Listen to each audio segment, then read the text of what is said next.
ক্লান্ত লাগছে।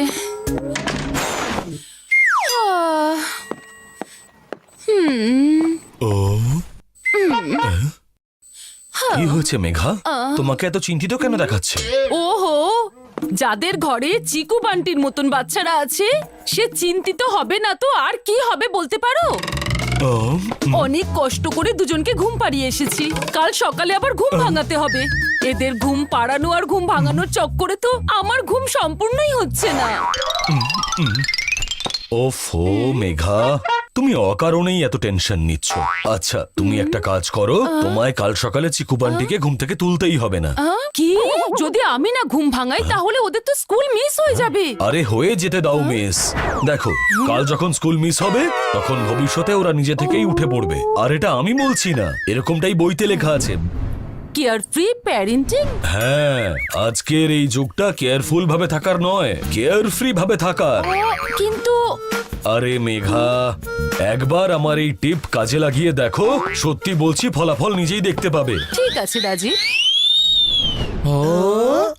আমি তো নিজেই উঠে পড়বো, কিন্তু এই বান্টির স্কুল তো কাল শিওর মিস হবে। আমার কি, আমি তো নিজে থেকেই উঠে যাব, কিন্তু এই চিকুর ওঠা মুশকিলই নয়, অসম্ভব।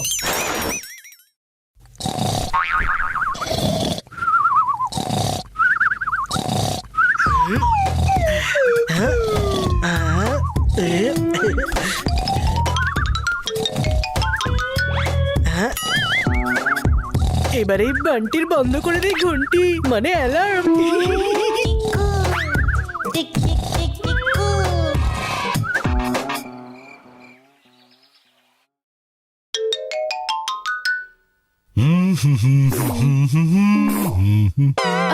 রাজীব, চিকু বান্টির স্কুল যদি মিস হয়ে যায় তাহলে?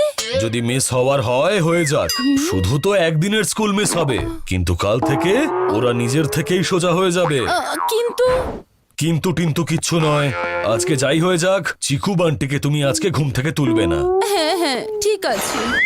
আমি চিকু বান্টির ঘুম ভাঙাতে তো পারবো না, কিন্তু ওদের ঘুম যাতে ভেঙে যায় সেই জন্য বাধ্য তো করতে পারি।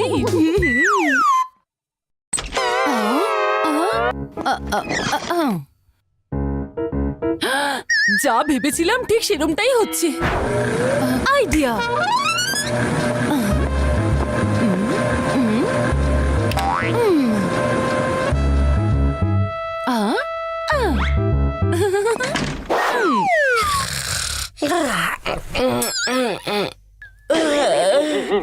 ওফো, এত গরম কেন লাগছে? হ্যাঁ, আরে সকাল হয়ে গেছে। হ্যাঁ, আমার অ্যালার্ম কেন বাজেনি? বোধহয় শুনতে পাইনি।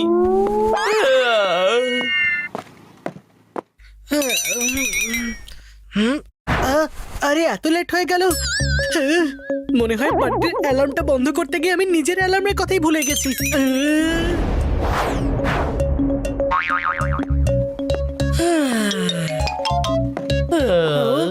আরে বান্টি তো উঠে পড়েছে, কিন্তু বাথরুম অব্দি পৌঁছতে পারবে না। হ্যাঁ,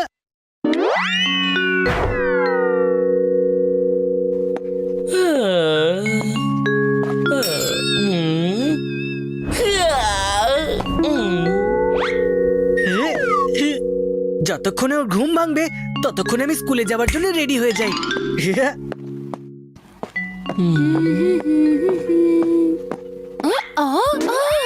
ও যদি এইভাবেই ঘুমাতে থাকে তাহলে স্কুল যেতে পারবে না। কি করি কি করি কি করি? ও আইডিয়া!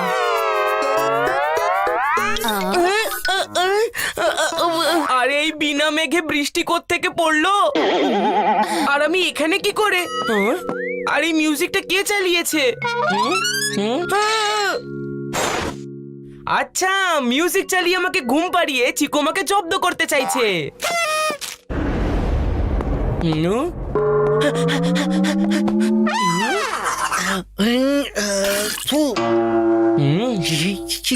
ব্রাশ তো হয়ে গেছে, এবার স্নানও করে ফেলি। ওহো, মনে হয় এই বান্টির চক্করে আমি টাওয়েলটা রুমেই ফেলে এসেছি। এমনিতেও বান্টি ঘুম থেকে উঠবে আর কোথায়, ও তো মিউজিক শুনে ঘুমোচ্ছে বোধহয়। চিকু, তোর প্ল্যান কোনোদিন সাকসেসফুল হবে না, কারণ আমার নাম বান্টি। কেউ বুঝতে পারে না আমার চালাকি।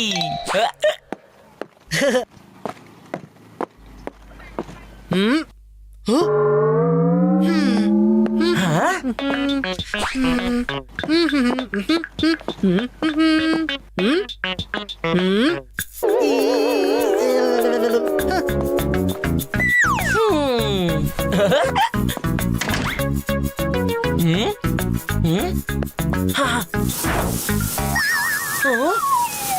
চিকু পাবে ওর কর্মফল, কারণ ওয়াশরুমে থাকবে না এক ফোঁটাও জল।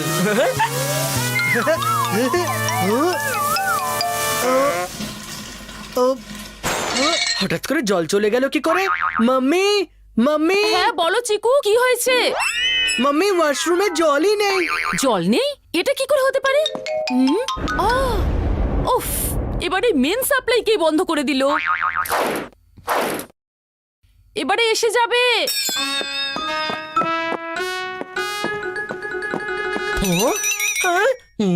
ওই প্ল্যানটা তো ভেস্তে গেল, এবার অন্য কিছু ভাবতে হবে। আইডিয়া!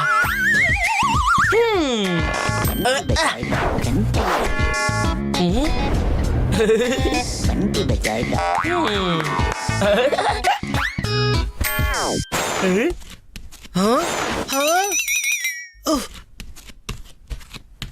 এই ব্যাটা বান্টি তো আবার ঘুমিয়ে পড়েছে। এখন ওসবে ঘুমোচ্ছে, পরে একেবারে কেস খাবে। আর এমনিতেও তো আমি অলমোস্ট তৈরি হয়ে গেছি, তাহলে আমি একটু রেস্ট করে নি।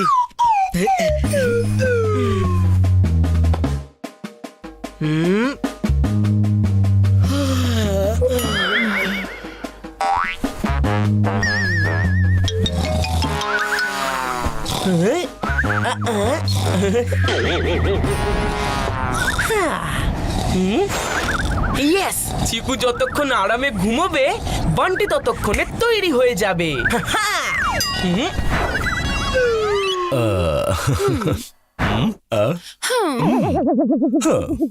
মাম্মি, আমি তো রেডি হয়ে গেছি।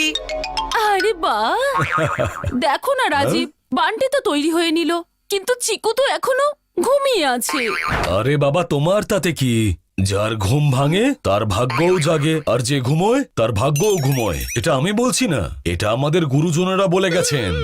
ও, এই রাজীব তো দেখছি একটু বেশি কেয়ারফ্রি হয়ে গেছে। কিন্তু আমাকে যেভাবেই হোক চিকুকে জাগাতেই হবে। কিন্তু কি করে? আইডিয়া! আরে বান্টি, তোমার স্কুল ব্যাগ কোথায় আছে?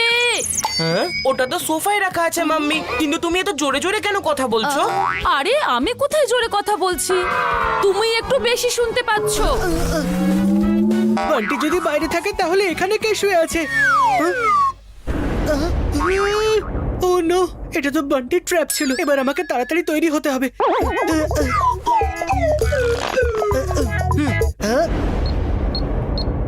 আজ তো আমি খুব তাড়াতাড়ি তৈরি হয়ে গেছি। স্কুল বাস আসতে এখনো 15 মিনিট সময় আছে। এই সময় নষ্ট করার থেকে খুব ভালো হবে আমি একটা পাওয়ার ন্যাপ নিয়ে নিই।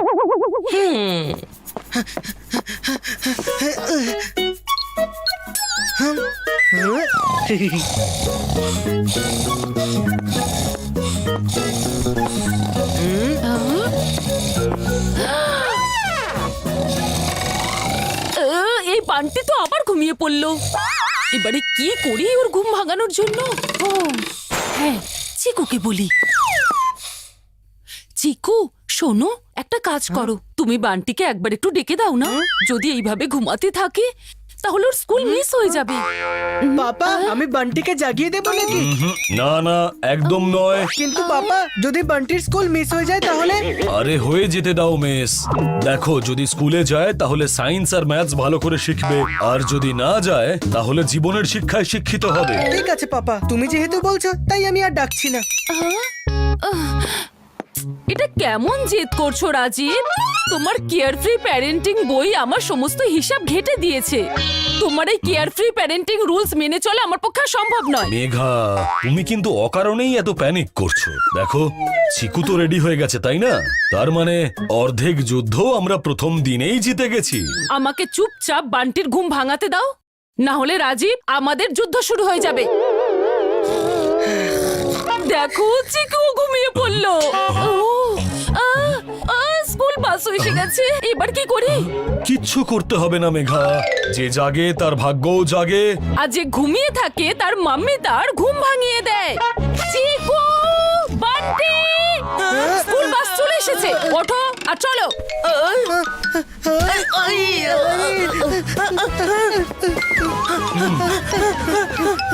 বাই। দেখেছো কিভাবে দ্রুত রেডি হয়ে ওরা চলে গেল? শেষমেশ তুমি সেটাই করলে যেটা আমি ভয় পাচ্ছিলাম। এবার কাল থেকে সেই একই রুটিন শুরু হয়ে যাবে। চিকু বান্টিকে ঘুম থেকে তোলো, রেডি করো, তারপর স্কুলে পাঠাও। চলো, যা হওয়ার তা তো হয়েই গেছে। আমার জন্য এক কাপ চা বানিয়ে দাও মেঘা। চা? চা তো আমি বানাতে পারবো না। কিন্তু কেন? কারণ আমি যদি তোমাকে চা বানিয়ে না খাওয়াই তাহলে তুমি একদম কুঁড়ে হয়ে যাবে, তারপরে তুমি অফিস যাবে না। আর যদি তুমি অফিসে না যাও তখন তোমার বস তোমার উপরে রাগ করবে, আর বস যখন ভীষণ ভাবে তোমার উপরে রেগে যাবে তখন পরের দিন থেকেই চা না খেয়েই অফিসে যাওয়া তুমি শিখে যাবে। কিন্তু মেঘা, দেখো রাজীব, আমি কেয়ারফ্রি প্যারেন্ট হয়তো কোনোদিন হতে পারবো না, কিন্তু আমি কেয়ারফ্রি ওয়াইফ এখন এই মুহূর্ত থেকে হয়ে গেলাম। মেঘা, আরে একবার আমার কথাটা তো শুনে যাও। আচ্ছা, আজকের পর আমি আর এরকম কোনো বই পড়বো না, তোমাকে প্রমিস করছি। মেঘা, আরে শুনে যাও প্লিজ।